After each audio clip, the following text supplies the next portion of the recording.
मैं ज़्यादा नहीं बोलूँगा कि आज का जो प्रोग्राम जो है वो आप सभी वैसे वाकिफ हैं कि भाई ये जो वक्फ प्रॉपर्टीज हैं सरकार इनके ऊपर नाजायज कब्जा करना चाह रही है और इसके लिए हम सभी को एज ए एडवोकेट हमें कोर्ट में लड़ाई लड़नी है और आप लोगों से जो आप बैठे हैं नॉन एडवोकेट जो मेरे सम्मानित सदस्य हैं उनसे रोड के पर आगे आंदोलन करना है।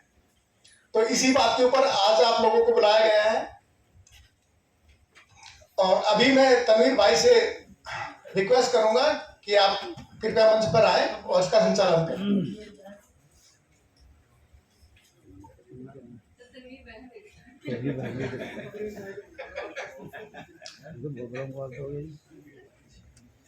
अस्सलाम वालेकुम सभी को। ये वक्फ बोर्ड की जो प्रॉपर्टीज है 123 उन्हीं को जो गवर्नमेंट ने जो नोटिस किया है, तो बीइंग अ लॉयर हमारा ये फर्ज बनता है कि हम अपने अपने बात रखें और किस तरह से उन चीजों को प्रोटेक्ट कर सकते हैं। बीइंग अ लॉयर अपनी हमारी जो तंजीम बैठी है तो सब अपने अपने बारे में बता उस वक्फ बोर्ड की प्रॉपर्टी से रिलेटेड सारे अपने व्यूज बता सकते हैं कि किस तरह से प्रोटेक्ट कर सकते हैं। तो सबसे पहले मैं बुलाना चाहूंगी तबरेज आलम सर को, प्लीज आइए।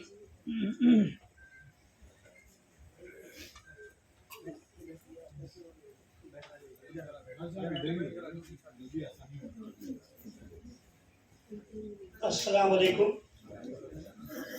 आज की जो मीटिंग बहुत ख़ास है। आप लोगों ने ऑलरेडी इश्तिहार देख लिया है। इससे बड़ा कोई स्टेज अगर इस दुनिया में होगा तो मैं समझता हूँ कि नहीं होगा।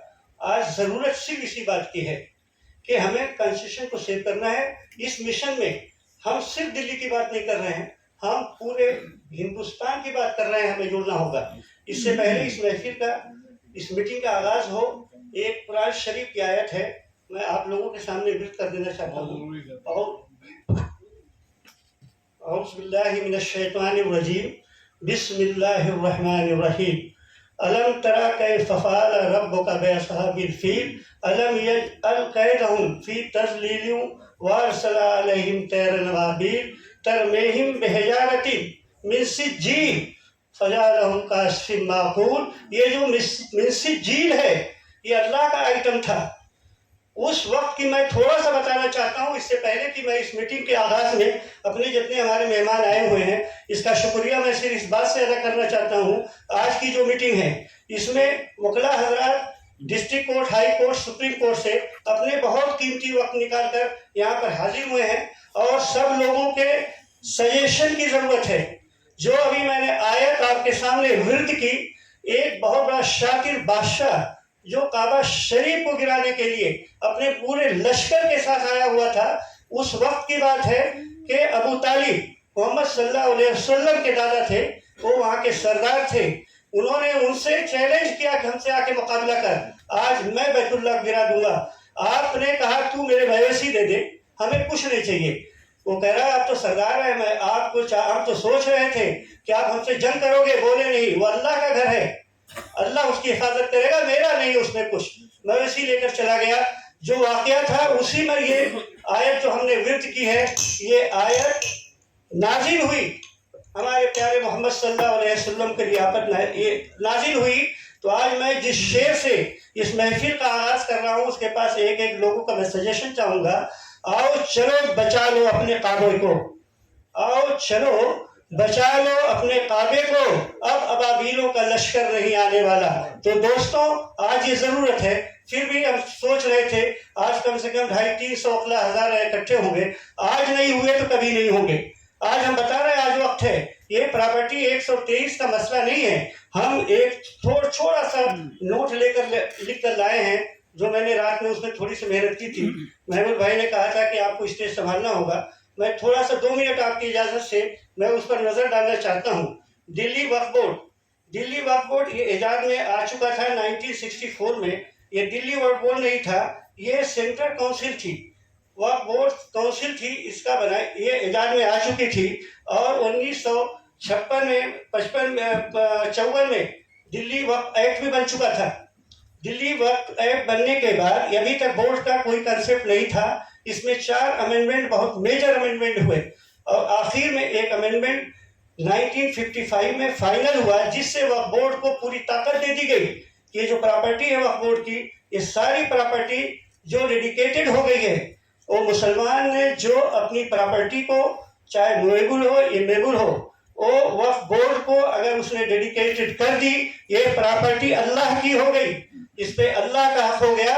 ये प्रॉपर्टी ओनर्स डेडिकेशन के बाद अगर ये वापस भी लेना चाहता है तो ये उसको नहीं जाएगी, ये अल्लाह की प्रॉपर्टी हो गई। आज बातें दुनिया भर की हो रही हैं और इस तरह से ऑल ओवर इंडिया में 32 वक्फ बोर्ड हैं। दिल्ली का एक सेंट्रल बोर्ड है, इसके अलावा हर स्टेट को जोड़कर 32 वक्फ बोर्ड हैं। और पूरी जो प्रॉपर्टी है दिल्ली की वक्फ बोर्ड की, जो डेडिकेटेड की गई है, मुसलमानों ने दी है, वो कुल 5 लाख है, जिसका रकबा, जिसका एरिया 6 लाख एकड़ है, जो फैला हुआ है। इस पे इनकी निगाह है। ये एक एक करके सब हमसे छीनना चाहते हैं, ये कोशिश करेंगे हमारे सब कुछ छीनने के लिए।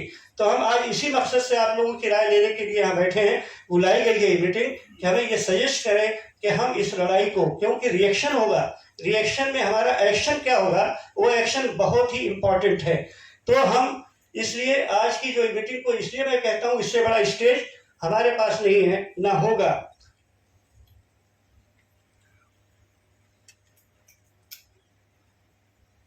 हिम्मत और हौसले से फिर मिलेगी आज़ादी, हिम्मत और हौसले से फिर मिलेगी आज़ादी।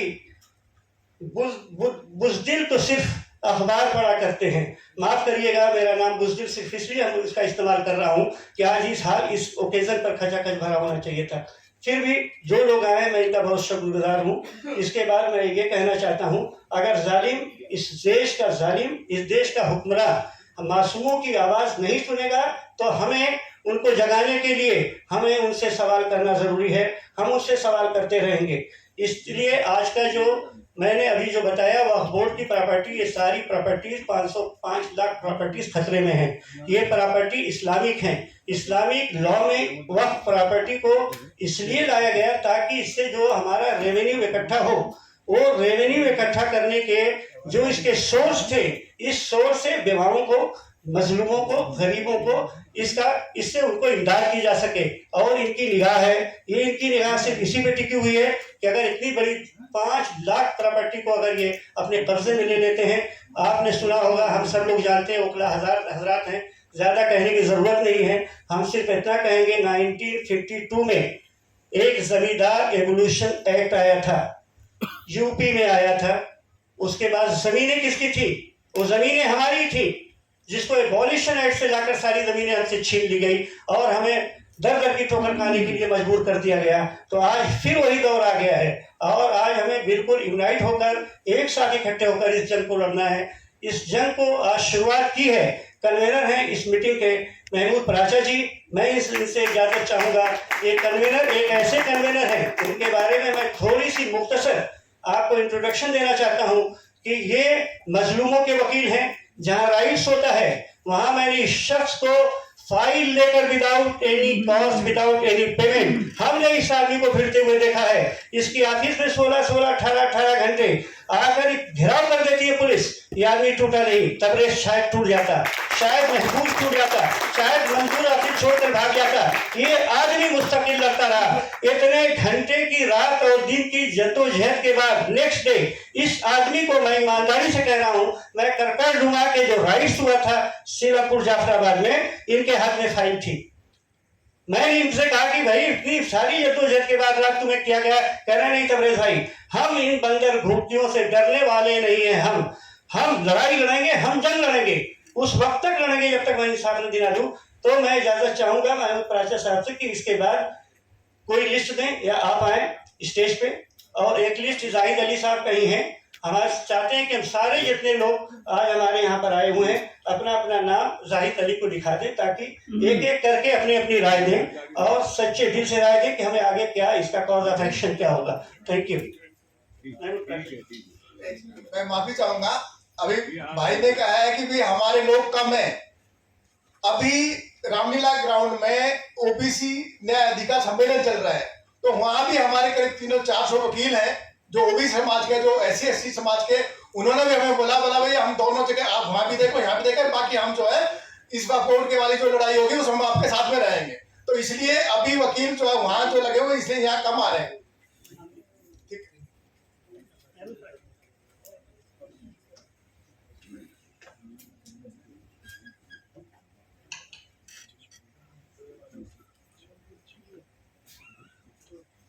शुक्रिया तबरेज भाई। सभी आए हुए लोगों को पहले मेरे ख्याल से राजेश जी को बुलाना था, बुलाया नहीं तो मैं ही बुला देता हूँ। आइए, ये हमारे दिल्ली स्टेट के कन्वीनर हैं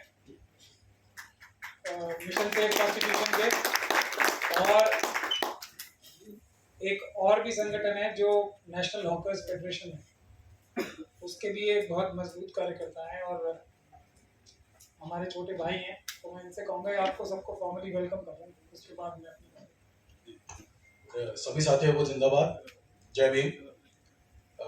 जैसे कि सबने बताया, मैं दिल्ली स्टेट का कन्वीनर हूँ और मिशन सेफ कॉन्स्टिट्यूशन की तरफ से तमाम अधिवक्ताओं का और सोशल एक्टिविस्ट का और जितने भी साथी गण आए उनका स्वागत करते हैं। और जैसा कि आपको पता ही है कि जो वक्फ बोर्ड की प्रॉपर्टी एक षड्यंत्र के तहत कंट्रोल की जा रही है, तो उसी पे जो विचार करने के लिए आज ये बैठक बुलाई गई है। तो इसी में बस कुछ प्रकाश डालना चाहूंगा कुछ एक दो पॉइंट पे। कुछ एग्जांपल हमारे बीच में हमेशा गए हैं और उनको गौर देना चाहिए। और जैसा कि प्राचा साहब मेरा केस भी देख रहे हैं और मिशन सेफ कॉन्स्टिट्यूशन का मैं एक छोटा सा सिपाही भी हूँ, तो जब भी सर ने हमसे बोला है कि जो भी हमारी लड़ाई हम कोर्ट में तो हम लड़ेंगे ही, लीगल तरीके से हम सारी बात रखेंगे, लेकिन कोर्ट पे जो हमें डिपेंड रहना है 25% या 20%, लेकिन जो जमीनी हमारी लड़ाई वो इतनी मजबूत होनी चाहिए कि कोर्ट पे भी ऐसा दबाव बने कि वो उस पर कार्रवाई करने के लिए, उसमें लीगल प्रोसेस में जाने के लिए तैयार हो जाए और मजबूती से हम अपनी बात भी रख पाए और उन्हें दिखाई दे कि कितना हुजूम और जनता, क्योंकि जनता की सेवा करने के लिए, जैसा कि सर हमें हमेशा बताते हैं प्राचा सर, कि जितने भी ये लोग हैं जिनको ड्यूटी दी गई है, चाहे वो जजेस हो, चाहे वो पुलिस ऑफिसर हो या कोई भी सरकारी मुलाजिम हो, वो हमारी सेवा करने के लिए लगे हुए हैं, वो हमारे नौकर हैं जी, पब्लिक सर्वेंट। तो हम जनता की बात को उनको सुनना चाहिए और लीगल तरीके से सभी कार्रवाई को करना चाहिए, लेकिन सारा कुछ ऐसा नहीं होता है।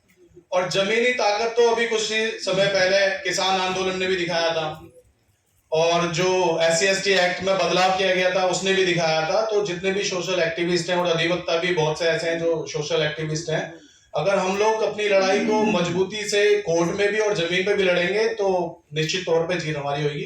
धन्यवाद, जय भीम।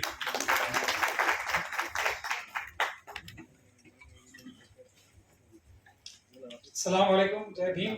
मैं राजेश जी का थोड़ा सा और परिचय दे दूं। इनकी और मेरी मुलाकात इसलिए हुई थी कि इनके ऊपर एक झूठा मुकदमा दर्ज कराया गया था कि ये मुस्लिम कम्युनिटी के लोगों को कोरोना जब चल रहा था काल, उसमें खाना खिला रहे थे। तो वहाँ के जो मनुवादी लोग थे उन्होंने इस बात के ऊपर इनके इतराज किया कि तुम मुसलमानों को क्यों खाना खिला, तो इसलिए इनके ऊपर एक झूठा मुकदमा लगाया गया और फिर हमने इनकी बेल करा के इनको बाहर लाया। उस वक्त मेरी इनसे मुलाकात थी, तो मैं ये एक छोटा सा परिचय इनका कराना चाहता हूँ।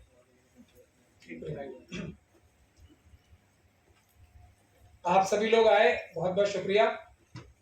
वक्फ के बारे में तबरेज भाई ने अभी बता ही दिया है। वक्फ की लड़ाई लड़ने के लिए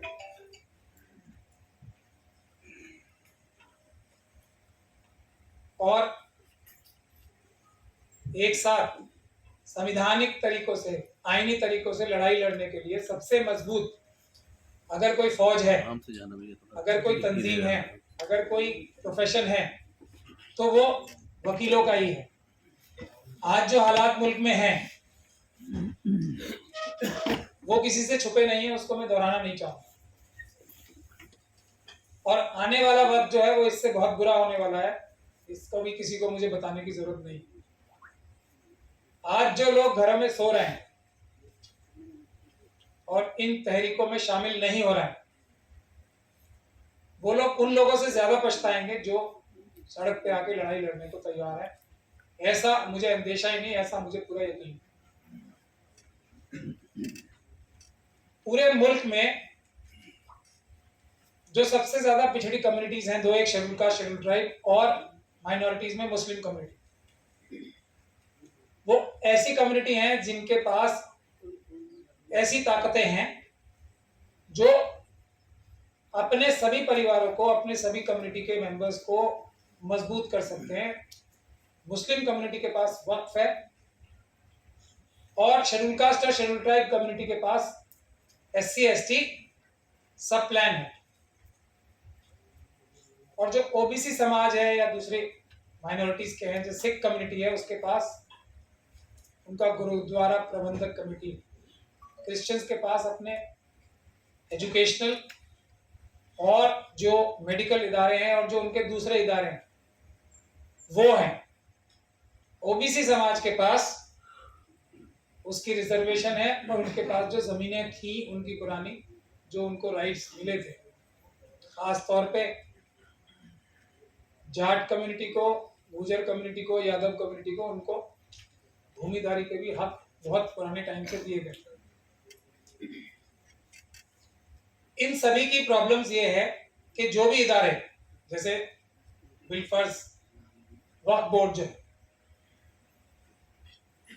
वक्फ बोर्ड, कोई भी कमेटी, चाहे वो सच्चर कमेटी हो या कोई और कमेटी हो, और जितनी रिसर्च मैंने की है वक्फ के बारे में, एक भी रिपोर्ट वक्फ के बारे में ऐसी नहीं है जो वक्फ की सही पिक्चर पेश करती है। वक्फ जो है इंडिया का सबसे बड़ा लैंड बैंक है, नंबर 3 का वक्फ लैंड बैंक नहीं है, जैसा सच्चर कमेटी ने बताया। सबसे बड़ा, भानु प्रताप जी भी आए उनका वक्फ का जो लैंड बैंक है वो मुल्क का सबसे बड़ा लैंड बैंक है, डिफेंस से भी ज्यादा, रेलवे से भी ज्यादा, लेकिन उसकी कोई छानबीन तहकीकात ठीक से नहीं हुई। उसी तरीके से SC ST सब प्लान जो schedule caste schedule tribe community के लिए है, उसका इतना पैसा गवर्नमेंट ने अमानत में खयानत कर रखा है जितना इसके लिए काफी है कि हर एक शेड्यूल कास्ट और शेड्यूल ट्राइब कम्युनिटी का परिवार या फैमिली मेंबर जो है वो करोड़पति बन जाए। ये ताकतें हैं, लेकिन क्योंकि एक जॉइंट महाज तैयार नहीं हो पा रहा, जॉइंट लड़ाई नहीं हो पा रही, इसीलिए सभी वीकर सेक्शंस के साथ ज्यादती हो रही है, जुल्म हो रही है। तो हमारी मिशन से, कॉन्स्टिट्यूशन से एक ये तो कोशिश है, और मुझे खुशी है इस बात की कि जितने मुस्लिम कम्युनिटी के लॉयर्स हैं उतने ही आज यहाँ पर हमारे शेड्यूल कास्ट कम्युनिटी के लॉयर्स भी मौजूद हैं। इस बात के लिए मुझे बहुत खुशी है। तो अगर वक्फ की लड़ाई हम सब लोग मिलकर लड़ेंगे तो इसी तरह हम SC ST सब प्लान की भी लड़ाई मिलकर ही लड़ेंगे। तो ये उस चीज की शुरुआत आज हो रही है, लेकिन क्योंकि आज मौजू वक्फ का है, बहुत सारे लोग हमारे इस बारे में बोलते हैं कि नहीं, इत्तेहाद नहीं होगा। इत्तेहाद नहीं होगा या होगा, उसकी मिसाल ये हॉल है, आप लोग खड़े होकर अच्छी तरीके से ध्यान से देख सकते हैं कि आज वक्फ के लिए कितनी तादाद में हमारे शेड्यूल कास्ट कम्युनिटी के लॉयर्स हैं। और मैंने ज्यादा लोगों को इनवाइट भी नहीं किया।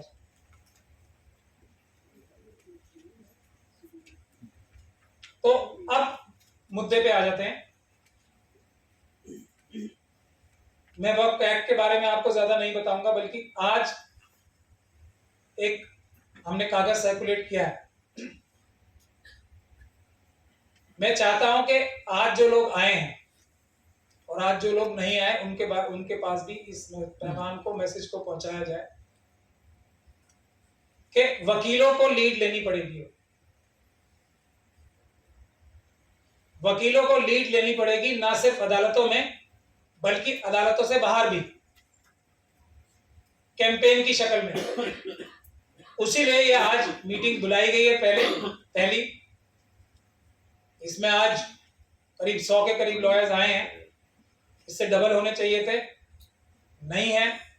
इस कमी को दूर करने की हम सबकी जिम्मेदारी है। और हमें ये आज जो 100 लॉयर्स आए हैं उसकी कमी पूरी करने के लिए ये तय करना पड़ेगा, फैसला करना पड़ेगा कि अगली मीटिंग हम जल्दी करेंगे और उसमें कम से कम भी 300-400 लॉयर्स आएंगे। पहली तो मैं ये गुजारिश करना चाहता हूँ आपसे, क्योंकि अगर ये गई वक्त प्रॉपर्टी तो इसका अंजाम शायद आप लोग सोच नहीं सकते। और ये पूरे मुल्क में, मैं आपको ये भी बताना चाहता हूँ कि कोई भी वक्फ बोर्ड ऐसा नहीं है, सिर्फ दिल्ली वक्फ बोर्ड की बात ऐसी नहीं है कि आप लोग आए और दिल्ली वक्फ बोर्ड के चेयरमैन के बारे में कुछ बोले या नहीं बोले, वो मौजू नहीं है। अगर ये तंजीमें शेड्यूल कास्ट शेड्यूल ट्राइब की जो SC/ST कमीशन हैं, वक्फ बोर्ड है हमारे, माइनॉरिटी कमीशन हैं, ये अगर काम नहीं करते तो हम लोगों को, आम जनता को मजबूर करना पड़ेगा, ईमानदारों को, कि ये सही काम करें। अगर वो तब भी नहीं करते तो हम लोगों को ये जिम्मेदारी खुद लेनी पड़ेगी, क्योंकि नुकसान हम सबका है और फायदा भी पूरी कम्युनिटी का होगा। जो हमारे कायद, लीडर्स और ऑफिस बेयरर्स बन जाते हैं इन सब जगहों पर, वो धोखाधड़ी करने लगते हैं, अपने जाती मफाद के लिए काम करने लगते हैं, इसीलिए ये सब नुकसान होता है। आज जो 123 प्रॉपर्टी का नुकसान हुआ है, मैं चाहूंगा कि आप सब लोग खुद स्टडी करें इसके और देखें कि किस तरीके से वक्फ बोर्ड की या वक्फ बोर्ड के एक चेयरमैन, क्योंकि इसमें पूरे वक्फ बोर्ड को दिल्ली के बुराई देना इसलिए मुनासिब नहीं होगा क्योंकि इस बात के बारे में, इसमें कोताही करने के बारे में बाकी वक्फ बोर्ड के मेंबर्स के बात को इत्तला ही नहीं की गई। इसके बारे में वक्फ बोर्ड में कोई रेजोल्यूशन ही पास नहीं हुआ, इसका ध्यान आकर्षण वक्फ बोर्ड में किसी का किया ही नहीं हुआ। तो अब बात यह है कि अब इसको ठीक कैसे करना है। उसके लिए मैंने एक जो लेटर सर्कुलेट कर रहे हैं उसमें आप सब लोग 3 तरह के मिशन इसमें चलाने पड़ेंगे। एक तो लिटिगेशन के लिए एक वकीलों की टीम चाहिए डेडिकेटेड। 123 प्रॉपर्टीज है, 123 प्रॉपर्टीज के लिए इंडिविजुअली 123 लड़ाइयां लड़नी पड़ेंगी। ये आपको समझ में आ जानी चाहिए। आज मैं मोटी मोटी तंजीमी बात बता रहा हूं, कानूनी बात मैं बिल्कुल नहीं करूंगा। तंजीम के लिए ये आज फंक्शन हो रहा है और तंजीम के लिए ये कॉन्फ्रेंस हो रही है, तो तंजीम बनाने की मैं बात करूं। एक लीगल टीम बननी पड़ेगी जो 123 प्रॉपर्टीज की फाइल तैयार करने के लिए, उनके क्या क्या डॉक्यूमेंट्स हैं 1911 से लेके और आज तक, रेवेन्यू रिकॉर्ड्स, अगर वक्फ कोई डीड्स है 1926 से लेके आज तक की कोई भी वक्फ डीड्स अगर रजिस्टर हुई हैं तो वो निकलवानी पड़ेंगी। और कोई भी लिटिगेशन इन 123 प्रॉपर्टीज के लिए कुछ हुई है तो उस लिटिगेशन का भी हर एक काम इंडिविजुअल फाइल तैयार करनी पड़ेगी। ये जिम्मेदारी लेने के लिए एक लीगल टीम होनी चाहिए। तो मैं ये जो कागज सर्कुलेट हो रहा है, मैं गुजारिश ये करूंगा कि आप अपनी अपनी चॉइस से उसमें अपनी चॉइस टिक कर दें कि आप लीगल टीम में रहना चाहते हैं।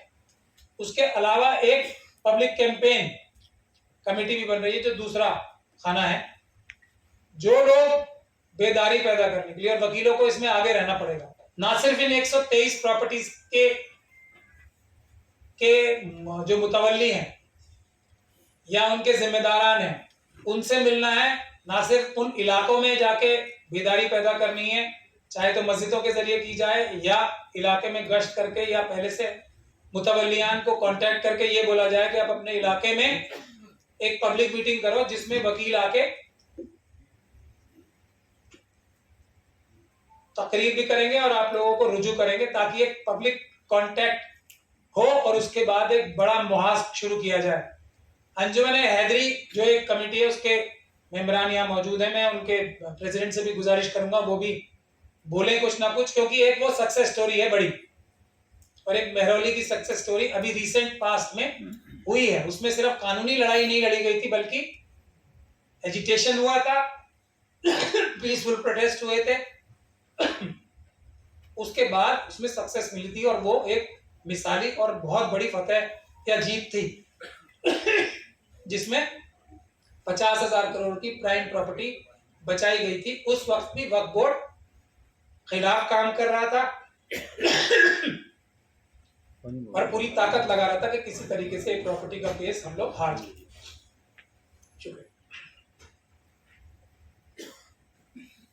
लेकिन उसके बावजूद भी तहरीक कामयाब हुई और आज आप लोग सब लोग जा सकते हैं। तो इसलिए मैं अंजुमन हैदरी के प्रेसिडेंट साहब यहाँ पर मौजूद हैं, नैयर अली साहब, उनसे भी गुजारिश करूंगा कि वो भी आके 2 लफ्ज बोलें।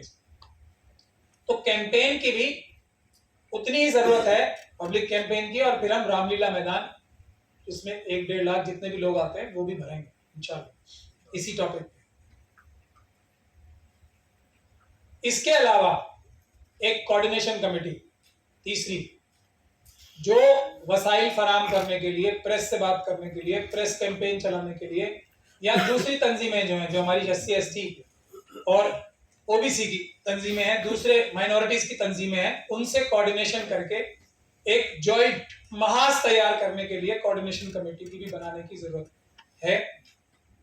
उसके लिए भी आप लोगों को अपने नाम पेश करने, और आज ही आखिर में ये कमेटी का ऐलान भी होगा, और उसके बाद आज से ही काम शुरू करना पड़ेगा। नहीं तो अभी दिल्ली में 1/3 वक्फ की प्रॉपर्टीज हैं, 1/3 दिल्ली वक्फ की प्रॉपर्टीज है, वो सब चली जाएंगी। और उसके बाद जो अंजाम हो रहा है कि अभी आज इमामों को पैसे देने के लिए, बेवाओं और मिस्किनों की तो बात छोड़ दीजिए जिनके लिए ये बने थे वक्फ, और मस्जिदों और कब्रिस्तानों की रख रखाव के लिए जिसके लिए बने थे, इमामों की तनख्वाह देने के लिए भी पैसे वक्फ के पास नहीं है। ये वो वक्फ बोर्ड है जो दिल्ली की 1/3 जमीन का एक तरीके से चौकीदार है, निगहबान। इससे ज्यादा मुझे कुछ बद इंतजामी के बारे में कुछ बोलने की जरूरत नहीं। बहाने कुछ भी बनाए जाएं, इल्जाम किसी पे भी लगाए जाए, लेकिन इसमें स्क्वायरली वक्फ बोर्ड की जिम्मेदारी। तो ये 3 कमिटीज हैं। मैंने जो अंजुमन हैदरी की वकील साहिबा है और मैंने उन्हें खुद देखा है, उनसे भी गुजारिश की है कि वो लिटिगेशन में, तस्नीम अहमदी साहिबा वो आज आने वाली थी लेकिन उनकी तबीयत ज़्यादा ख़राब हो गई, अभी उनके वालिद का भी इंतकाल हुआ है कुछ ही दिन पहले, तो उस वजह से वो नहीं आई। तो ये लिटिगेशन टीम की, अगर आप सबकी इजाज़त से ही बाद में होगा, मैं प्रपोज करना चाहूँगा कि उनको लिटिगेशन टीम में कन्वीनर की हैसियत से उनको बनाया जाए, ताकि ये सारी प्रॉपर्टीज़ का भी कोऑर्डिनेशन उनके थ्रू लीगल टीम में हो जाए। तो उसकी मैं तजवीज़ करता हूँ। आज हम लोगों के बोलने का दिन नहीं है, मैंने आपके सामने पस मंज़र रख दिया है। सभी लोगों से गुजारिश है, सीनियर लोगों से, वो अपने जहन में किस कमेटी में वो काम कर सकते हैं और क्या उनके सजेशंस हैं, उसके बारे में आगे आए, स्टेज पे आए और बोले। हम लोग यहाँ पे नोट्स बनाएंगे, मिनट्स ऑफ द मीटिंग बनाएंगे, और उसके हिसाब से आज कमेटीज का ऐलान होना बहुत जरूरी है, इन कमेटी का।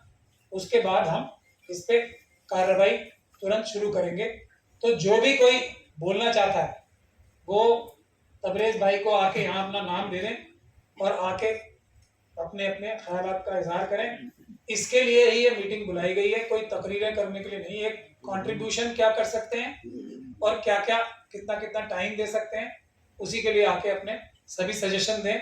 और यही मेरी गुजारिश है कि इसी तरीके का हम जल्दी एक मीटिंग SC ST सब प्लान के लिए भी करने वाले हैं। और एक सिख कम्युनिटी का एक बहुत बड़ा मुद्दा अभी चल रहा है, बंदी सिंह रिहा करने का, उसके लिए भी अभी हम ज्वाइंट प्रोग्राम सिख कम्युनिटी के साथ भी करेंगे। उसमें भी मैं चाहूँगा कि आप सब लोग आएँ, क्योंकि अगर हम लोग ज्वाइंट महाज रखेंगे तभी सक्सेस होगी, वरना इंडिविजुअली हम ये मुश्किल लड़ाइयाँ नहीं जीत पाएंगे। बहुत बहुत शुक्रिया। तो जिसे भी बोलना हो मेहरबानी करके आगे आए और अपने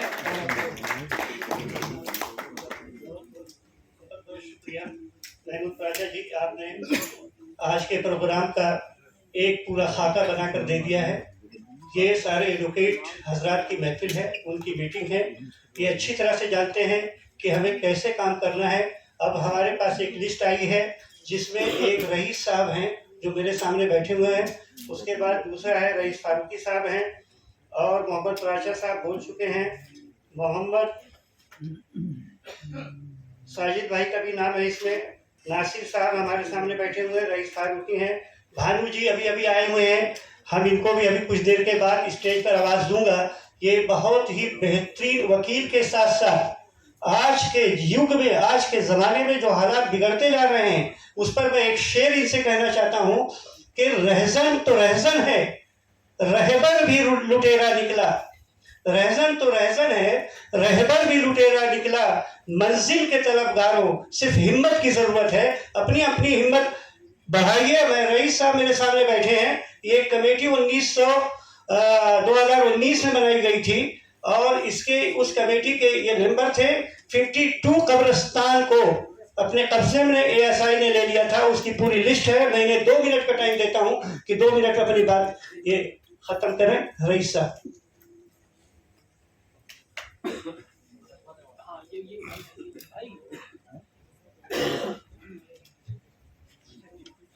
वेरी गुड इवनिंग। अस्सलाम वालेकुम। बहुत बहुत शुक्रिया तबरेज़ साहब ने। भैया दूसरे लोग भी लेके बैठे हैं भाई, रहे हैं आप और आप लोग को ध्यान महमूद प्राचा साहब का बहुत बहुत शुक्रिया कि पर्सनली कॉल कर करके इतनी मसरूफ तरीन जिंदगी में हम जैसे छोटे एडवोकेट्स को भी वो बुला करके स्टेज पर खड़ा कर देते हैं। ये उनका बड़प्पन है और हम बड़े शुक्रगुजार हैं। आपके वालिद मोहतरम ने जो वक्फ बोर्ड में चेयरमैन रहते हुए जो कुर्बानियाँ दी हैं, उनसे हम तमाम लोग वाकिफ़ हैं। उसी एक कड़ी में छोटी सी आप सब लोगों को मालूम होगा, 2019 में जो बीजेपी के MP हैं परवेज वर्मा साहब वेस्ट दिल्ली के, उन्होंने कुछ मसाजिद और कब्रिस्तानों के ऊपर इल्ज़ाम लगा दिया था। आप लोग जानते होंगे जो लोग वेस्ट दिल्ली में रहते हैं जनकपुरी वगैरह की तरफ। उसमें उन्होंने 58 मस्जिद और कब्रिस्तानों की एक लिस्ट लेफ्टिनेंट गवर्नर दिल्ली को सौंपी थी कि आप ये मस्जिद और कब्रिस्तान जो है सरकारी जगहों पर कब्जा करके बनाए गए।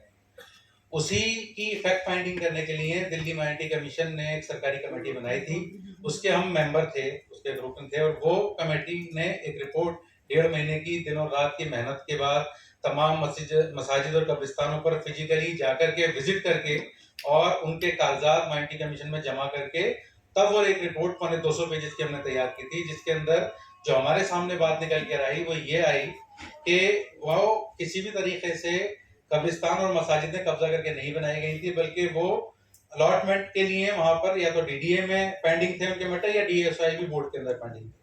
क्योंकि क्या हुआ था कि जब 1976 के या 80s के दौर के अंदर या कॉमनवेल्थ गेम के लिए जब बस्तियों को शिफ्ट किया गया था, तो उन लोगों को ले जाकर के बस ऐसे 12-12 गज के 25-25 गज के मकानों में रख दिया गया। अब मुल्क मजहबी है और इसके मानने वाले मजहबी हैं, रहने वाले लोग मजहबी हैं, उनको मजहबी इबादत गाहें नहीं दी गई, उनके धार्मिक स्थल नहीं दिए गए, तो वो लोग पूजा या अपनी इबादतें कहाँ करते? तो उनको जहाँ जो जगह मिली उन्होंने वो कर ली। कुछ बस्तियों के अंदर जैसे बवाना के अंदर जब हमने विजिट किया तो वहां पर तो अवेलेबल थी, लेकिन वो भी अलॉटमेंट नहीं हो पाई थी मंदिर और मस्जिदों के लिए, सब ऐसे विदाउट अलॉटमेंट ही कर रहे थे। DDA ने उसमें क्या शरारत की थी कि जिन लोगों ने अलॉटमेंट के लिए अपने सर्कल रेट के अकॉर्डिंग फीस वगैरह जमा कर दी थी, तो उन्होंने उस लैंड को DSIB बोर्ड को दे दिया। अब वो अर्बन शेल्टर डेवलपमेंट बोर्ड ने के पास जब वो आया मैटर, तो उन्होंने कहा कि हम नए सर्कल रेट से आपको प्रोवाइड करेंगे। तो ये जो शरारतें हैं ना, जो एडमिनिस्ट्रेटिव, ये चलती रही हैं लोगों के साथ और वो फिर अलॉटमेंट नहीं हो पाया उनका, लेकिन उनका पाइपलाइन में था। मेरा जो मकसद है यहाँ पर सिर्फ बात करने के 123 प्रॉपर्टी के लिए, क्योंकि हमने सिर्फ उस 58 मस्जिद कब्रिस्तानों का हमने उसमें ब्यौरा नहीं दिया, बल्कि बहुत सारे ऐसे लीगल जो कंस्ट्रक्शन थे पार्कों के अंदर, रोड साइड के ऊपर, जो किसी भी धर्म से रिलेटेड हो, हमारी कैमरा टीम ने उसको कवर करके उसके अंदर फोटो के साथ उस रिपोर्ट में शामिल किया है। वो सॉफ्ट भी अवेलेबल है, प्राचा साहब के पास भी है, तबरेज साहब के पास भी है। ऑनलाइन आप आर्काइव में जाएंगे तो DMC mosque fact finding committee के नाम से गूगल पे से भी आप सर्च करके निकाल सकते हैं। उसमें हमने दिल्ली के 562 वो वक्फ कब्रिस्तान की लिस्ट छापी है खसरा नंबर के साथ, जो कि पूरी तरह से कब्जा हो चुके हैं। उसमें 11 कब्रिस्तान ऐसे हैं जिनके ऊपर आर्कियोलॉजिकल सर्वे ऑफ इंडिया का कब्जा है। आप वो लिस्ट चेक कर सकते हैं। तो हमारा जो यहाँ पर बैठने का मकसद है, इन 123 प्रॉपर्टीज के साथ साथ उन 562 कब्रिस्तानों के बारे में अवेयर करें हम उन लोगों को कि भाई वो जो खो गए हैं या किसी तरह से थोड़े बहुत बच रहे हैं, या जैसे मिलेनियम पार्क का है इस 123 की लिस्ट में वो भी शामिल है। तो आप अगर इन सब चीजों के लिए अवेयर नहीं होंगे, अवेयर की मैं बात करें कि चल क्या रहा है। जब हमने फिजिकली विजिट किया तो आप अगर दिल्ली कैंट गए हो पंखा रोड के ऊपर, तो वहां पर मजार है रोड पर, जय पीर बाबा का नाम आपने देखा होगा, वो मजार के ऊपर आर्मी कैंटोनमेंट के जस्ट बाहर। उसमें क्या किया गया है कि पीछे वो मजार है, उसके आगे जो है साईं की मूर्ति के साथ साथ और दूसरी मूर्तियां भी रख करके उसे मंदिर में कन्वर्ट किया जाने लगा। ऐसे ही सेक्टर 19 के अंदर 19 में जो कब्रिस्तान है, जो शाहजहानाबाद अपार्टमेंट की जो सोसाइटी ट्रस्ट उसे चलाती है, उसके जस्ट सामने बहुत बड़े लैंड के ऊपर एक पुराना मजार हुआ करता था, डेरे वाला मजार, बहुत पुराना। उसको क्या किया, डीडी ने तोड़ा तो वहां हंगामा हुआ। तो डीडी ने क्या किया कि उसको मजार की जो जगह थी चारों तरफ की, वो तो पार्क की तरह डेवलप कर दी, खाली है वो आज भी, लेकिन वो जो ऊपर एक टीले के ऊपर मजार बना हुआ था, उसका स्ट्रक्चर इस तरह के से रिबिल्ड किया कि वो आज मंदिर बन चुका है। मेरी रिपोर्ट के अंदर बाकायदा हमने फोटो के साथ वो रिपोर्ट छापी है। ऐसे ही अगर राजौरी गार्डन में आप जाएं, पैसिफिक मॉल के जस्ट पीछे, जब पैसिफिक मॉल बनाया जा रहा था तो उस बस्ती को पीछे किया गया था, खाली कराया गया था।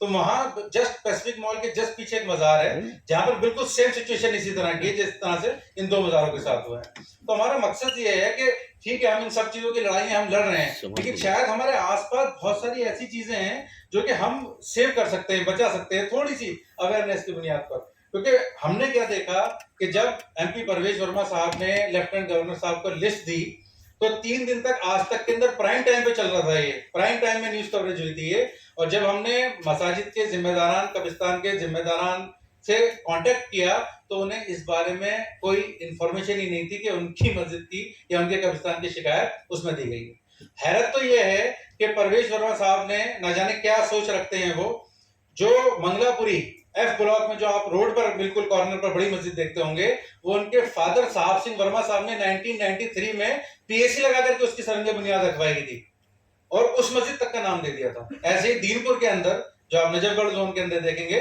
वहां 400 साल पुरानी मुगलिया दौर की मस्जिद थी, उस तक का नाम दे दिया था उसके अंदर। मतलब वो रिपोर्ट किस तरह से दी गई थी हम समझ ही नहीं सके पूरी फैक्ट फाइंडिंग के अंदर। बस ऐसे ही किसी से भी, या वो कहते हैं ना छोटे मोटे इन्फॉर्मर जो होते हैं, या बीट कांस्टेबलों से लेकर के वो लिस्ट बना करके लेफ्टिनेंट गवर्नर साहब को दे दी गई।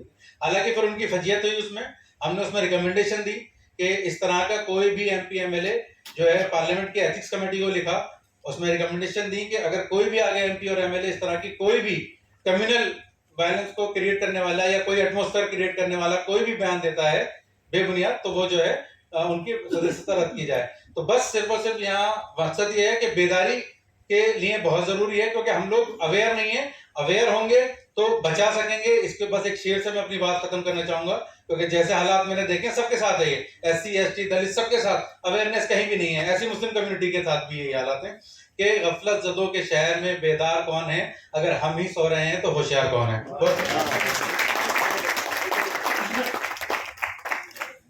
असली बात आपने नहीं बताई कि आप किस कमेटी में रहोगे और क्या काम करोगे। लिटिगेशन में रह के मेरी तजवीज़ ये है कि आप जो रिसर्च का काम, डॉक्यूमेंट्स कलेक्ट करने का, उसमें आप टीम में रहो। बिल्कुल, वो तो दो सबसे इम्पोर्टेंट बात ही रही है। हमने कभी राजा साहब को ना कहा ही नहीं है हमारे।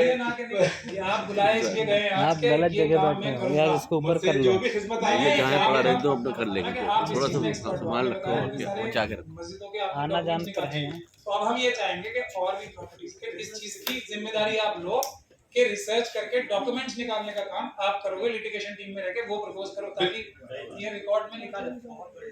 राजा साहब का हुक्म सर आंखों पर है हमारी, और वो जैसा भी हुक्म कर रहे हैं मैं पूरी तरह तैयार हूँ। जहां तक भी मुझे रात को आप 2 बजे भी बुलाएंगे, ये फाइंडिंग भी हमने रात को 12 बजे तक घर पहुंचते थे बिना खाना खाए, और वो करी थी। और ऐसे ही मैं इंशाल्लाह जिस भी काम के लिए मुझे बुलाएंगे तो मैं हाजिर रहूंगा। यस बिल्कुल इंशाल्लाह। लिटिगेशन की रिसर्च टीम। बहुत बहुत शुक्रिया रईस साहब। अब इस प्रोग्राम को 3 मुद्दों पर शॉर्ट कर रहे हैं कि अभी राजा साहब ने बताया कि इसमें जो लोग आज यहाँ पर इकट्ठा हुए हैं, वो 3 चीज़ें जो आज इन्होंने अभी दी है, एक legal committee, campaign committee and coordination committee. तो जिन जिन लोगों का भी बहुत सारे नाम मेरे पास आ गए हैं, हमको स्टेज पे दावत देंगे, वो आए और उसके साथ साथ उस कमेटी में अपना नाम लिखाएं और कहें कि हाँ ठीक है, मैं अपना वक्त, अपना सब कुछ इस कमेटी में इस काम के लिए मैं लगाता हूँ। और मैं तो कहूँगा कि बिल्कुल ये कहते मैं वक्त करता हूँ, वक्त का मुद्दा है, आज वक्त की बात हो रही है, तो इसलिए डेडिकेशन हो हमारे अंदर। हम बहुत प्रैक्टिस कर लिए, बहुत भाग लिए, आखिरी सांस तक हमें हर वकील कचहरी में उसका इंतकाल होता है या उसकी मौत हो जाती है, लेकिन आज हम डेडिकेशन हो कहें कि हाँ आज हमारा अपना नाम मैं दे रहा हूँ कि मैं इन तीनों में से एक कमेटी में रहूँगा, मेरा नाम रखा जाए, तो मैं इसके बाद एक नाम देता मंसूर अली साहब। अभी मुझे हुक्म हुआ है कि मंसूर अली साहब अगर यहाँ पर बैठे हैं और कहीं पे मेरी आवाज़ जा रही है तो प्लीज़ 2 मिनट, ज़्यादा नहीं फिर 2 मिनट, कि ये जो 3 मुद्दे दिए गए हैं, 3 कमेटियां हैं, ये बताएं कि इस किस किस कमेटी में किस किस तरह से अपना नाम देंगे। और मैं यहाँ पर हमारे जाहिद अली साहब हैं, उसके बाद ये ज़रूर लिखें कौन किस कमेटी में अपना नाम पेश कर रहा है। बहुत बहुत शुक्रिया। आइए। साथ शुक्रिया। जहाँ तक आपका ताल्लुक है, आप लीगल कमेटी में मेरा नाम कीजिए, किसी और लायक में हो नहीं। तो कोर्ट के ताल्लुक से मैं महमूद साहब से एक गुजारिश करना चाहता हूँ।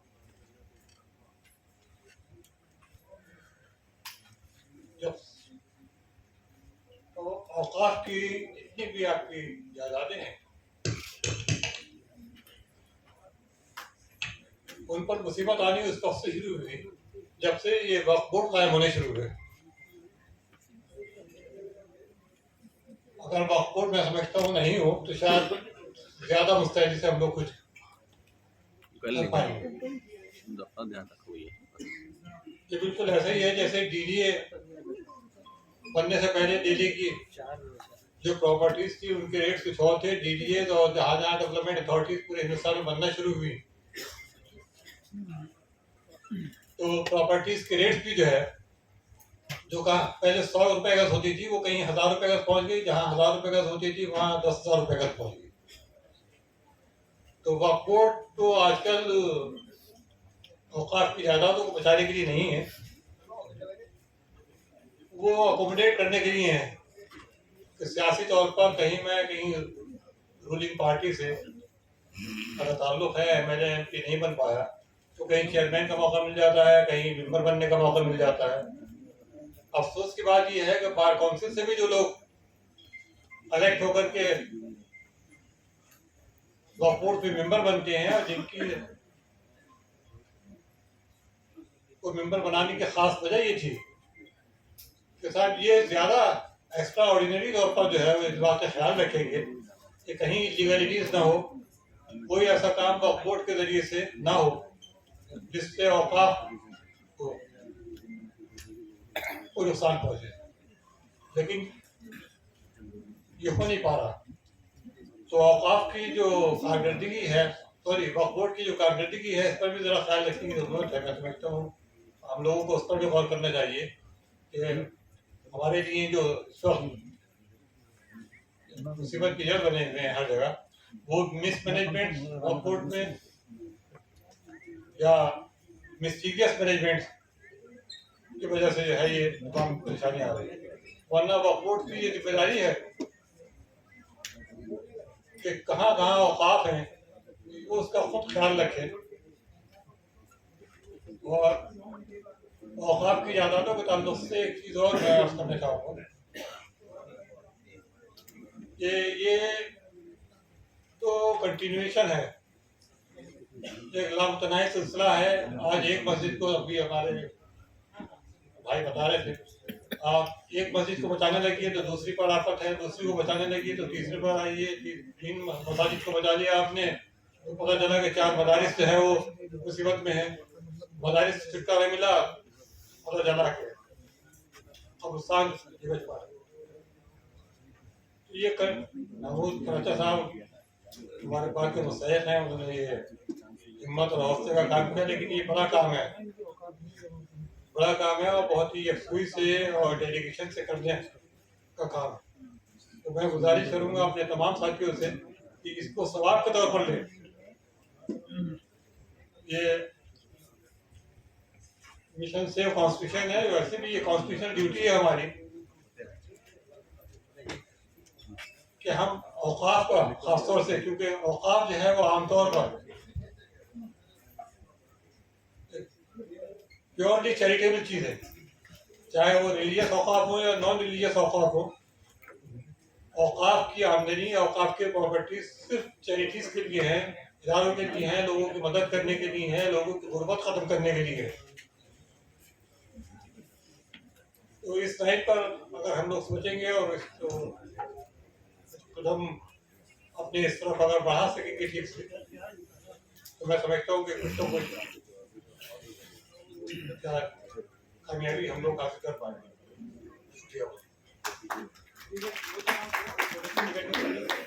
बहुत बहुत शुक्रिया मंसूर अली साहब, इनका भी बहुत कंट्रीब्यूशन है। आप सुप्रीम कोर्ट के वकील हैं, इन्होंने खुद ऑफर किया कि मैं लीगल कमेटी में काम करना चाहता हूँ। बहुत बहुत मुबारक हो हाउस को कि इसी तरह से जो भी स्टेज पे नाम लिए जाए। इससे पहले एक साजिद खान साहब हमारे सामने हैं, एक बहुत ही बेहतरीन प्लेयर हैं वकीलों में। मैं इन्हें आवाज़ देता हूँ कि वो भी स्टेज पर आए। बहुत कम वक्त लेते हुए आप अपना नाम प्रपोज करें, खुद अपना नाम प्रपोज करें कि हम किस कमेटी में काम करेंगे। कमेटी का नाम आपके सामने है, legal committee, campaign committee and coordination committee. इसके बाद हम रईस फारूकी साहब को बुलाएंगे, फिर हमारे सामने नासिर अजीज साहब हैं, फिर एक दो नाम और बुलाएंगे, फिर भानु प्रताप जी यहाँ पर आए हुए हैं, मैं उनसे भी इस स्टेज पर उनको दावत दूंगा। प्लीज साजिद खान। अस्सलाम वालेकुम हज़रात, नहमदुहु व नुसल्ली अला रसूलिहिल करीम, अम्मा बाद। आज बहुत खुशी है इस बात की कि कम से कम हम लोग यहाँ पे इकट्ठा हुए, वक्त दे रहे हैं और यहाँ मौजूद हुए हैं। इन सब चीज़ों को देखते हुए कि क्या हमारे साथ हो रहा है सब जानते हैं। इस चीज़ पर तफसील से बात करने की ज़रूरत नहीं है, बल्कि बात ये करनी है कि अल्लाह ने हम में से ही कुछ लोगों को इतनी हिम्मत दी है, इतनी ताकत दी है, इतना हौसला दिया है, जो हम सबको इकट्ठा कर लेते हैं और प्लेटफॉर्म पे लाके अपनी बातों को रखने का, समझने का, तरीक़ाकार निकालने का एक रास्ता देखते हैं। और ये वो आदमी है, महमूद पराचा साहब, वो आदमी है कि ऐसे वक्त में खड़े होते हैं कौम के लिए जब सब अपने घरों में छुप जाते हैं। मैं अपनी भी बात कर रहा हूँ, मेरी भी हिम्मत नहीं हुई कि मैं आ जाता, मैं कुछ करता, क्योंकि हालात ऐसे थे, कोरोना था, क्या क्या था। लेकिन ये इंसान ऐसा इंसान है कि हर जगह ये छाया हुआ था। इसलिए छाया हुआ था कि इनके काम थे, ये काम कर रहे थे और इन्होंने कौम के लिए खड़े हुए हैं।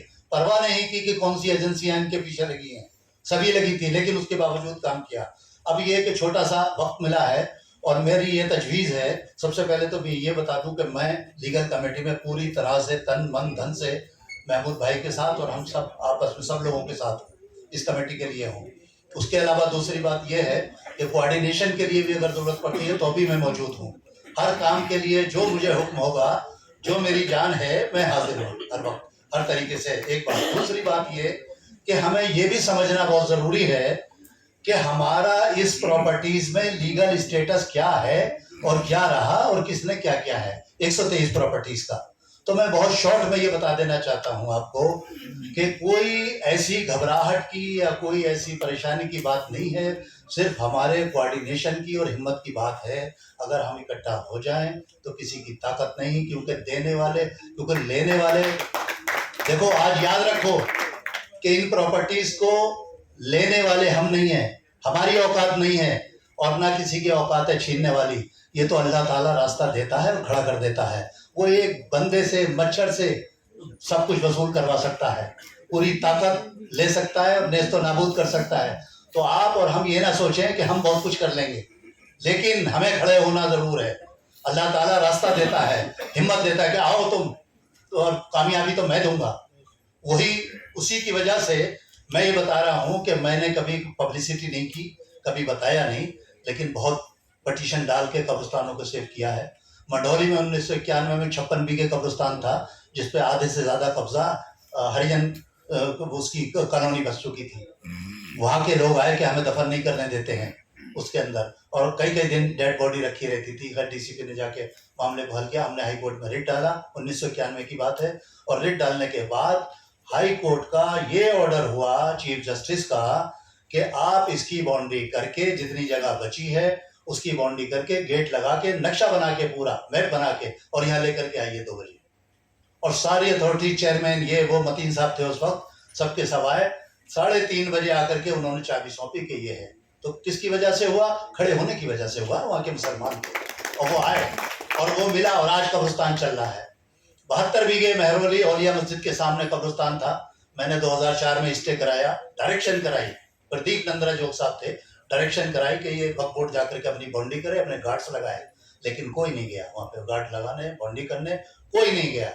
उसके बाद देखिए 2011 के अंदर हमने एक रिट पिटीशन डाला जो इनका 123 प्रॉपर्टीज का 1984 में रिट पिटीशन में विश्व हिंदू परिषद और 28 और तंजीमों ने स्टे ले रखा था बर्नी कमेटी की रिपोर्ट के बाद, जो नोटिफिकेशन जारी हुआ था कि ये प्रॉपर्टीज वक्फ बोर्ड को सौंप दी जाए। उन्होंने स्टे ले लिया कि गवर्नमेंट की प्रॉपर्टीज है, इनको ना दी जाए, और स्टे हो गया 84 में। 28 साल से ही लड़ते रहे। हमने अरबिया निजामिया एक जामिया सोसाइटी थी, छोटी मोटी, बहुत छोटी थी, उसकी कोई औकात नहीं, उसकी तरफ से ग्रिड डाला और उसमें मर्ज करा दिया। और उसके बाद चीफ जस्टिस दीपक मिश्रा थे हमारे, उन्होंने ऑर्डर किया सबको, तंजीमों को, कि सब आ जाओ यहाँ पे और इसको तय करेंगे। खैर उसमें ये एडिशनल सॉलिसिटर जनरल भी थे और ये फैसला हुआ कि वो लोग उसको हियरिंग करना नहीं चाहते, तो उन्होंने कहा मैं 10 दिन का टाइम देता हूँ, अगर आओ नहीं आओ मैं इसको डिसाइड करूंगा। और उन्होंने इसको रिट पिटीशन को डिसाइड किया 2011 12 जनवरी 2011 को, जिसकी कॉपी है मेरे पास मौजूद है यहाँ पे, टिक्कू साहब को हमने पेश किया था। और 123 प्रॉपर्टीज की ये पूरी लिस्ट उन्होंने रिलीज की और यह कहा सेंट्रल गवर्नमेंट को कि 6 महीने के अंदर पॉलिसी बना के इसको वक्फ बोर्ड के हवाले की जाए और इस पे पूरा का पूरा स्टे बरकरार रहेगा, कोई इंक्रोचमेंट नहीं होगा, कुछ नहीं होगा। और जब ये ऑर्डर हो गया तो वक्फ बोर्ड सोता रहा, वक्फ बोर्ड नहीं आया था आर्गुमेंट करने, कुछ करने, ये तो हमने करा करके उस तंजीम के नाम से मर्ज करा के ये ऑर्डर करा दिया। और इस ऑर्डर को उसके बाद कभी उन्होंने इम्प्लीमेंट तक नहीं कराया।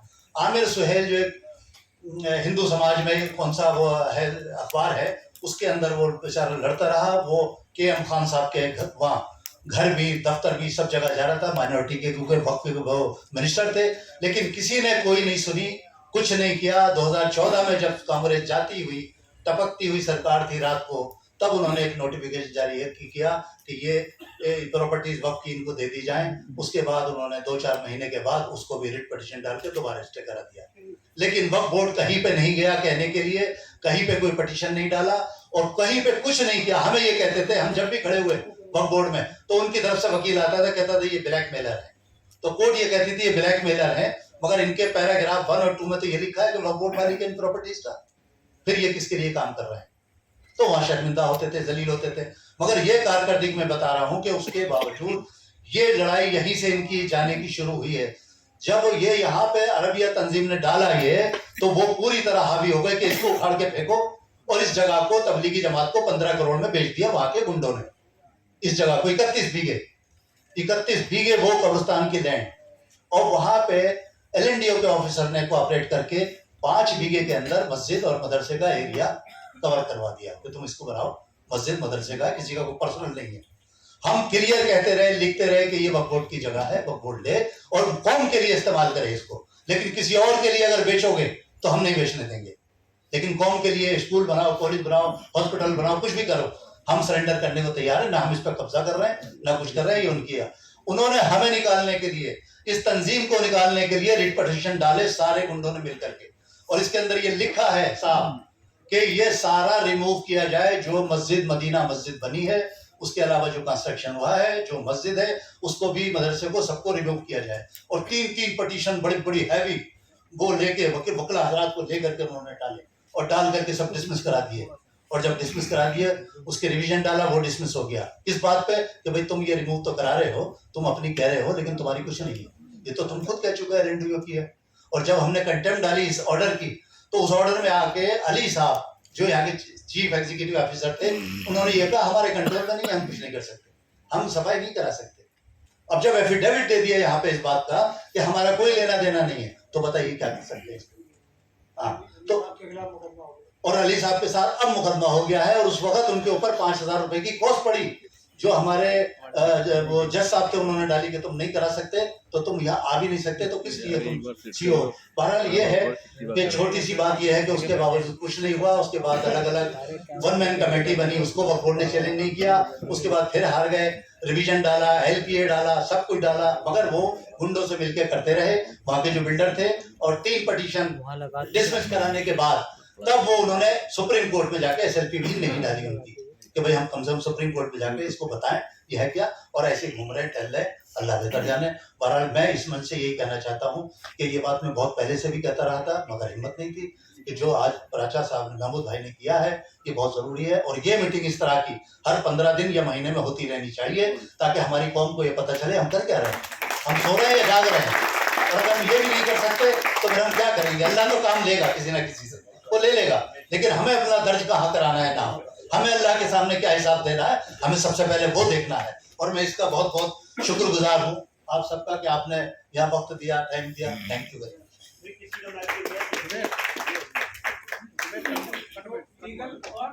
लीगल और कोऑर्डिनेशन के अलावा जिसमें कहेंगे, जहाँ कहेंगे, ये जान हाजिर है।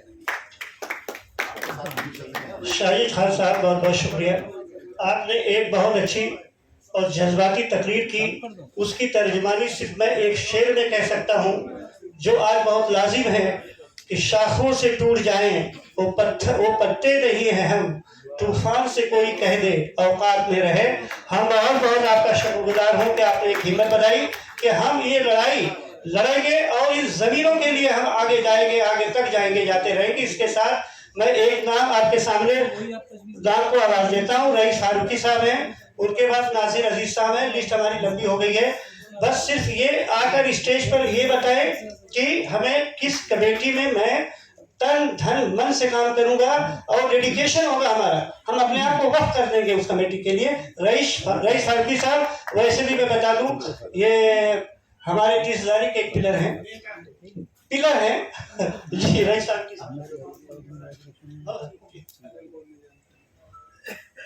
हाज़रीन महफिल, आज मुझे खुशी हो रही है इस बात की कि कोई ना कोई इस मुद्दे को लेके आया है। और जहाँ तक वक्फ बोर्ड की ताल्लुक से है, साजिद भाई ने भी बताया, इससे पहले मंसूर भाई ने भी बताया, और एक मेरे पास भी एक एक्सपीरियंस है, इसलिए मैं भी शेयर कर दूँ उसको कि एक लोकरी जगह है सराय काले खां से के पास में, और वहाँ पे एक मज़ार है, और उस मज़ार को किसी और केस में जब वक्फ बोर्ड पार्टी थी और वो डीडीए ने कब्जा कर लिया है, मैंने वहाँ पे सिर्फ जो है थोड़ी सी जगह दी गई है कब उसके नाम पे, मज़ार के नाम पे, तो मैंने एक PIL डाली थी सर्वे डिमार्केशन के लिए, और सर्वे के लिए डिमार्केशन हो गया, उसका डिमार्केशन की पूरी रिपोर्ट आ गई। उसके बाद वो रिट पिटीशन हमारी उसी पे खत्म कर दिया, क्योंकि हमारी रिलीफ यही थी कि उसका डिमार्केशन करके बताया जाए कि इस खसरे में कितनी जगह है, और पूरी जगह आई हमारी। और उसके प्राइवेट जो है पैसे, जो प्राइवेट बंदा था जिसके नाम पे हमने डाला था, उसने दिया है 1,35,000 के करीब जो है सर्वे चार्ज था वो भी। उसके बाद और उस पे वक्फ बोर्ड भी पार्टी थी, हमने वक्फ बोर्ड को सारा सौंप दिया कि अब आप केस करिए, और एक मैंने सिविल केस डाल दिया था उसमें कि इसको अब आप आगे बढ़ा लीजिए, लेकिन आज तक जो है उस पर कोई काम नहीं हुआ।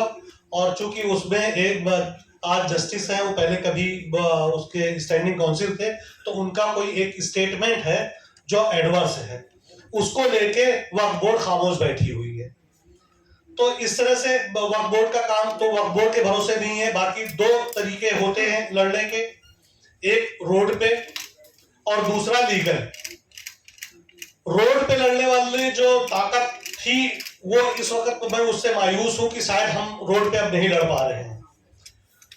अब उस तरह का बोर्ड क्लब पे जो धरना हुआ था 1985 में, जिससे पूरा हिंदुस्तान हिल गया था और एक कानून बना था, और उसके बाद मुसलमानों के आज तक उसको जैसे लगता है कि हमें उलाना दिया जाता है या शिकायत की जाती है कि आपने तो धरना दे के कानून पलट दिया था, सुप्रीम कोर्ट का कानून। करने के लिए कर सकते हैं आज भी, लेकिन उसके लिए मुझे ऐसा लगता है, मेरी अपनी कन्विक्शन ये है कि आज जो गवर्नमेंट है वो हमें डराने में कामयाब हो गई है, हमें डरा चुकी है और हम डर गए हैं। हम आज जब भी कोई काम करने के लिए सोचते हैं तो उसका पहले ये देखते हैं कि हमें कितना नुकसान फायदा होगा, इसलिए जो है हम वो काम नहीं कर पा रहे हैं। और फिर उसके बाद जो दूसरा तरीका है वो लीगल है, लीगल लड़ाई लड़नी पड़ेगी, और उसकी एक मुहिम है, उसके लिए भी स्ट्रेंथन की जरूरत होती है, जैसा कि साजिद भाई ने भी बताया। तो उसके लिए अब जिस तरह की कमेटी बनाई गई है, 3 कमेटी के नाम दिया गया है, उसमें मैं समझता हूं कि शायद मैं लीगल कमेटी में फिट हूंगा। तो मैं उसके लिए तन मन धन से जो है तैयार हूँ और मैं रहूंगा उसमें। और जो इस तरह का चीजें रही उसके लिए मैं एक शेर पेश करता हूँ कि वह दिल कैसे जला, किस वक्त जला, हमको भी पता न आखिर में चला, फैला है धुआं चुपके चुपके, सुलगी है चिता धीरे धीरे। इसी बात के साथ आपकी बात खत्म करूंगा। शुक्रिया। मैं नासिर अजीज साहब को स्टेज पे दावत देता हूं कि अपनी बात को सिर्फ बहुत मुख्तसर में कहें कि नाम बहुत ज़्यादा आ चुके हैं और मैं इस आज की मीटिंग में जितने वकला हजरात यहाँ पर हैं मैं उनको मुबारकबाद देता हूँ। सिर्फ इस शेर के साथ मैं इनको माइक देता हूँ कि जिस मुल्क में कोर्ट कचहरी ट्रकों पर बिकती हूँ उस कोर्ट कचहरी से हमें क्या लेना है, हमें क्या उम्मीद रखी है कि हमें हिसाब मिलेगा। लेकिन हम लड़ाई, चूँकि हम लीगल लड़ाई भी लड़ेंगे, सड़कों पे आएंगे, उसी हिसाब से मैं जिन जिन लोगों को स्टेज पे बुलाएं वो अपना नाम ज़रूर लिखाएं कि किस कमेटी में अपना नाम देना चाहते हैं। तो मैं नासिर अजीज साहब को आवाज़ देता हूँ।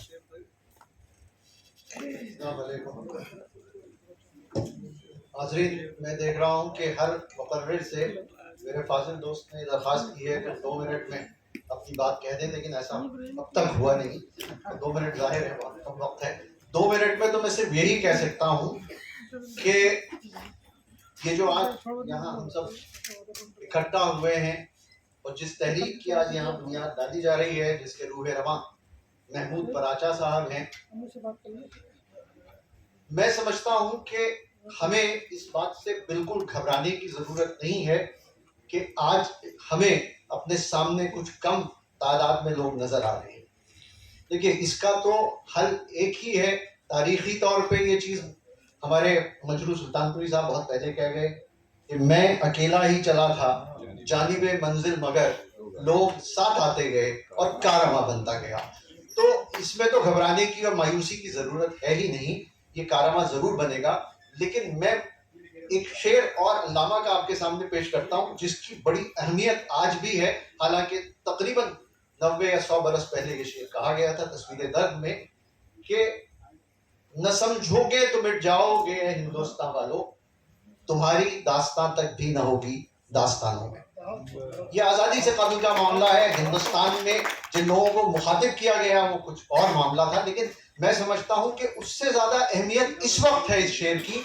और यहाँ हम हिंदुस्तान वालों में मैं ऐड करना चाहता हूँ कि हम उन लोगों का शुमार करें वो जो इस वक्त मजलूम हैं, उसमें मुसलमान भी हैं और दूसरी तमाम वो कौमें हैं जिनका इस वक्त इस्तेसाल किया जा रहा है, एक्सप्लॉइट किया जा रहा है। इसलिए कि हमारा जो प्रेजेंट रूलिंग क्लास है वो सिर्फ और सिर्फ थ्राइव कर रहा है नफरत पर और लोगों को बांटकर। इसके अलावा उनके पास कोई दूसरा फॉर्मूला नहीं है। लेकिन एक बहुत अहम बात जो मैं कहना चाहता हूँ वो ये है कि ये सिर्फ नफरत ही नहीं, ये सिर्फ हमें डराने का काम ही नहीं कर रहे हैं, बल्कि उससे बढ़ के दूसरी सतह पे भी काम हो रहा है। और वो ये है कि आपको इज्तिमाई तौर पर, इकोनॉमिकली यानी माशी तौर पे, और जो कुछ आपके पास है उसको एक तरीके से छीना जा रहा है। और जिसकी सबसे भद्दी मिसाल ये आपके सामने है कि हमारे नीचे से, अभी साजिद साहब ने बहुत तफसील से वो सब बयान किए हालात, लेकिन हम देख रहे हैं कि जिसको हिफाजत के लिए रखा गया है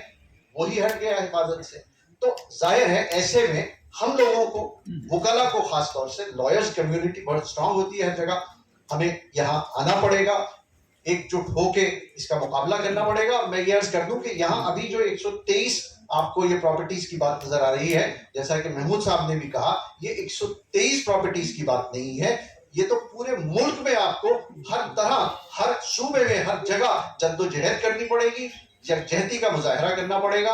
और मुझे यकीन है कि अगर हम इस तरह से काम करेंगे तो हम इसे बचा पाएंगे, मुल्क को बचा पाएंगे। असल में मामला यह है कि इसे हम इन चीजों को नहीं बचा रहे, हम मुल्क को बचाने की कोशिश कर रहे हैं। इसका नाम ही मिशन सेव कॉन्स्टिट्यूशन है। आज जमहूरियत के नाम पे फाशिज्म की जो हुकूमत चल रही है, हमें कहीं ना कहीं उससे इस मुल्क को बाहर निकालना है। और मैं समझता हूं कि जितना मेरा तजुर्बा है, जितना मेरा साथ रहा है महमूद साहब का, मैंने इन्हें देखा है बेलौस काम करते हुए, मैं समझता हूं कि इससे बेहतर लीडरशिप हमें कहीं नहीं मिल सकती थी। और मैं इसके लिए इनकी मुबारकबाद पेश करता हूँ और मैं चाहता हूँ कि हम सब इनके हाथ मजबूत करें। और जो एक बहुत ही खुशाइन बात मुझे यहाँ नजर आ रही है और जिसका मैं जिक्र करना चाहता हूँ, आप उसके लिए मुबारकबाद के मुस्तहिक हैं, वो ये है कि आपने इसे किसी एक मखसूस फिरके का प्रोग्राम नहीं बनाया।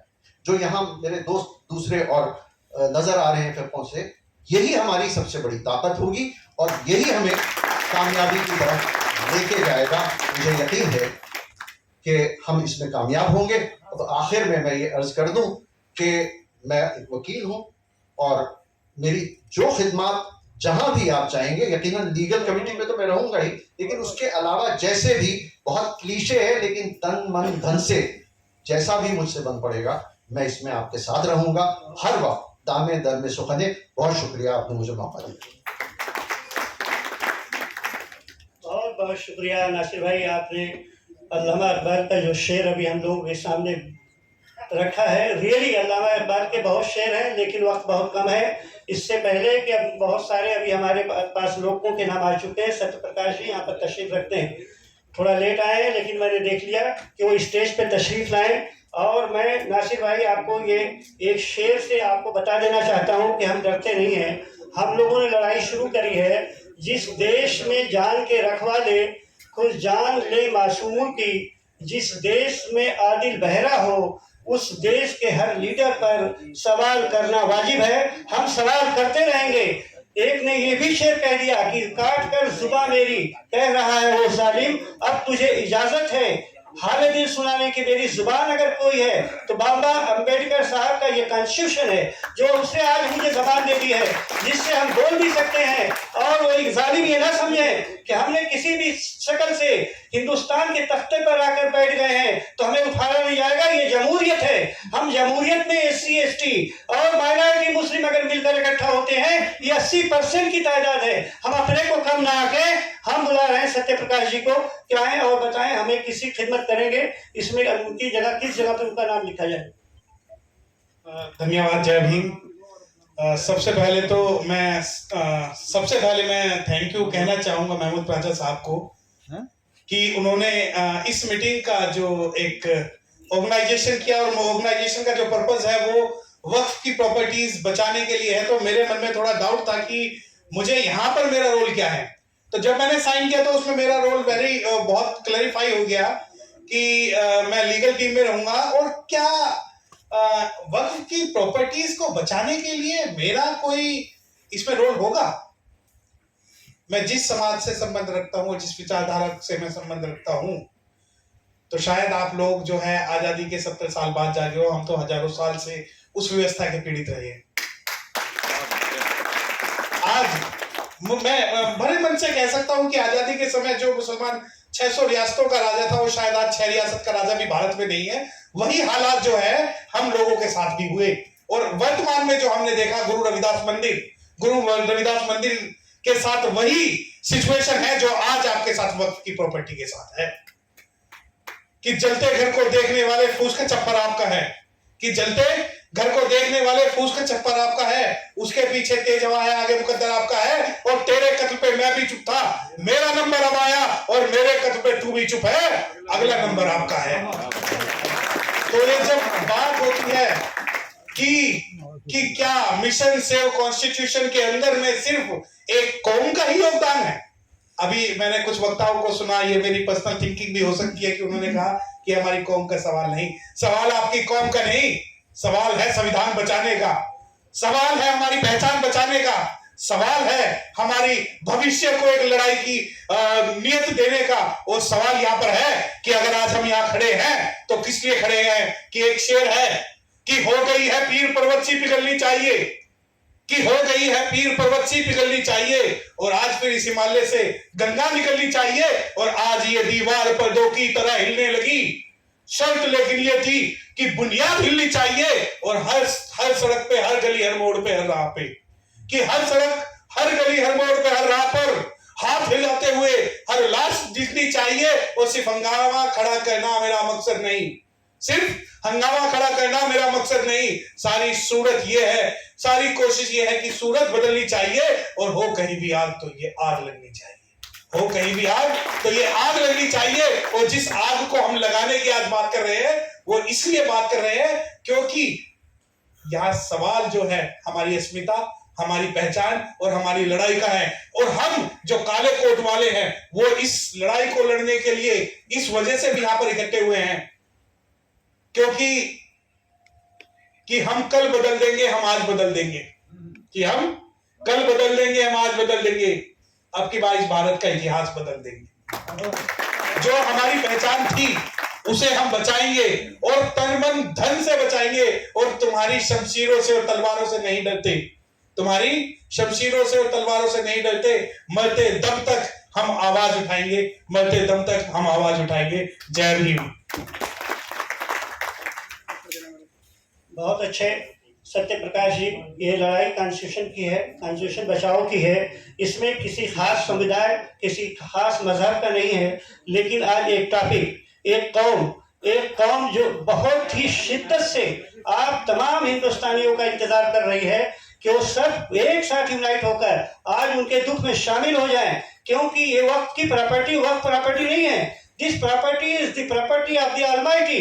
बचा तो वो भी लेगा, बचा तो उसने काबा को भी लिया था अबाबील का लश्कर भेजकर। लेकिन आज हम जो आप तमाम लोगों से इल्तिजा कर रहे हैं, ये सारी कम्युनिटी है। ये जो कॉन्स्टिट्यूशन है ये हमारे भारत की शान है और ये हमारा जेवर है। आज हमारा जेवर और भारत माता जो दुल्हन है वो इसी कॉन्स्टिट्यूशन के लिबास में है। इसी कॉन्स्टिट्यूशन के लिबास में भारत माता दुल्हन बनी हुई है।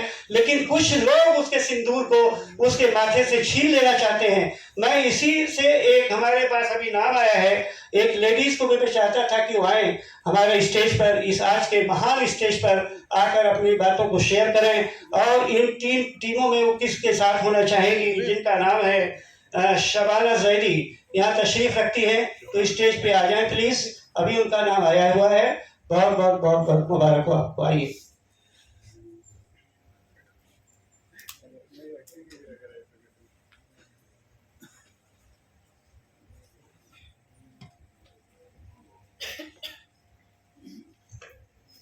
यहाँ पर मौजूद सभी एडवोकेट्स और दिगर हजरात की खिदमत में मैं सलाम अर्ज करती हूँ। मेरा नाम शबाना जैदी है और मैं सेशन कोर्ट गाजियाबाद में वकालत करती हूँ।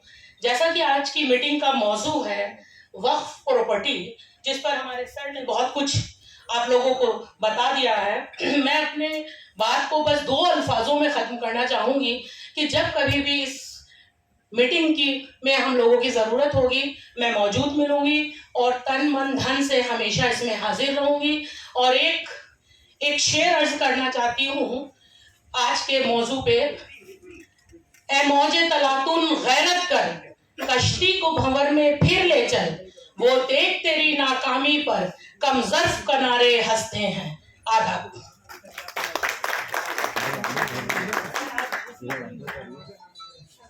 मैडम बहुत बहुत शुक्रिया। और मैं जिनको बुलाना चाहता हूँ, मैं चाहता हूँ कि आज के कन्वीनर साहब वो खुद उनको आवाज़ दें स्टेज पर, तो बहुत अच्छा होगा। तो कन्वीनर साहब से मैं चाहता हूँ जो नाम जो बुलाना चाहते हैं खुद उनको ये दावत दें। तो एसपी विरदी साहब से गुजारिश करूँगा वो तो आए।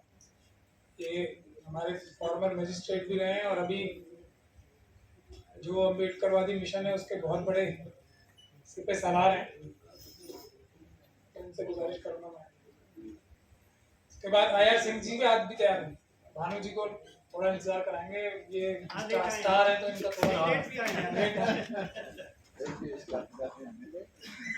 नमस्कार सभी साथियों को, जय भीम जय भारत। मैं पहले तो ये बताना चाहता हूँ मैं कोऑर्डिनेशन कमेटी में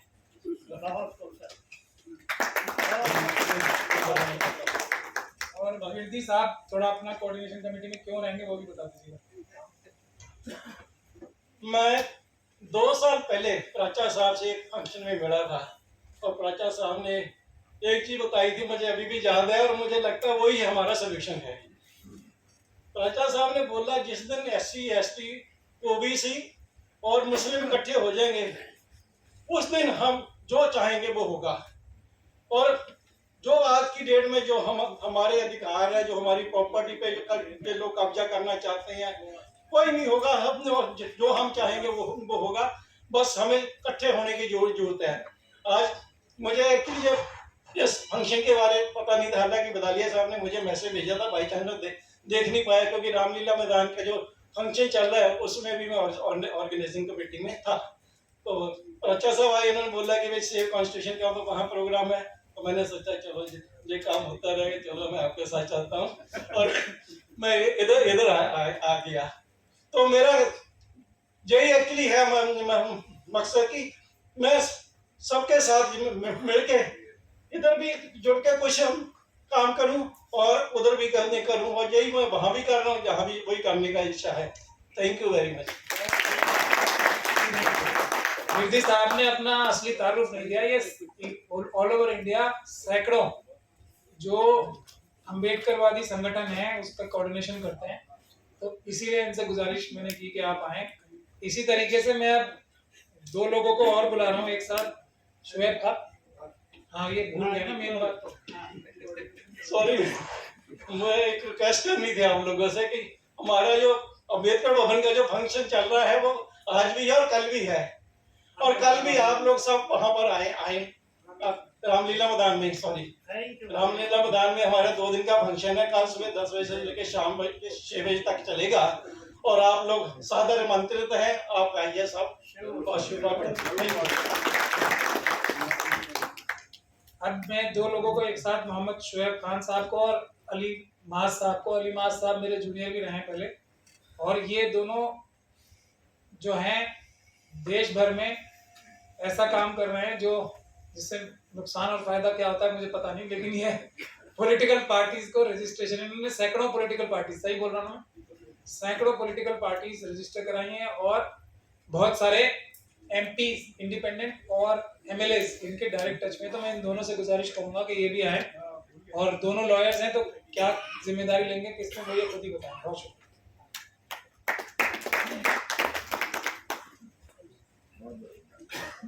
अस्सलाम वालेकुम, जय भीम।